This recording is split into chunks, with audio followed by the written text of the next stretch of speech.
എന്താണെന്ന് എല്ലാവർക്കും മനസ്സിലായി കാണും. നമ്മുടെ കുക്കുവിന്റെ സെക്കൻഡ് ബർത്ത്ഡേ ആണ്. ഈ ഒരു ബർത്ത്ഡേക്ക് കുറച്ചുകൂടി ഒരു സ്പെഷ്യാലിറ്റി ഉണ്ട്. കാരണം അവളുടെ അച്ഛനും കൂടെയുള്ള ഞങ്ങളുടെ ഫസ്റ്റ് ബർത്ത്ഡേ ആണ്. കഴിഞ്ഞ ബർത്ത്ഡേക്ക് ഞങ്ങൾ രണ്ടു മാത്രം ഉണ്ടായിരുന്നു, ആള് പുറത്തായിരുന്നു. ഇത്തവണ അങ്ങനെ ഒരു സന്തോഷം കൂടി ഉണ്ട്.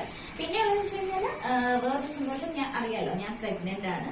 ഇപ്പം 8 മാസം കഴിഞ്ഞു. അപ്പം അതിന്റെ വേറൊരു സന്തോഷം കൂടി ഉണ്ട്. ഓക്കെ, അപ്പം ഇന്നത്തെ ഈ ഒരു വീഡിയോ എന്ന് പറയുന്നത് നമ്മുടെ കുക്കുവിന്റെ സെക്കൻഡ് ബർത്ത്ഡേയുടെ കുറച്ച് വിശേഷങ്ങളാണ് ഞാൻ നിങ്ങളോടൊപ്പം ഷെയർ ചെയ്യുന്നത്. അപ്പൊ നമ്മുടെ വീഡിയോയിലേക്ക് പോകുന്നത് നമ്മുടെ ചാനൽ ആദ്യമായി കാണുന്നുണ്ടെങ്കിൽ സബ്സ്ക്രൈബ് ചെയ്യാൻ മറക്കണ്ട. നിങ്ങളുടെ സപ്പോർട്ട് ഉണ്ടെങ്കിൽ മാത്രമേ എനിക്ക് കണ്ടിന്യൂ ചെയ്യാൻ സാധിക്കുള്ളൂ. അപ്പൊ നമ്മുടെ ബർത്ത്ഡേ വിശേഷങ്ങളിലേക്ക് പോകാം.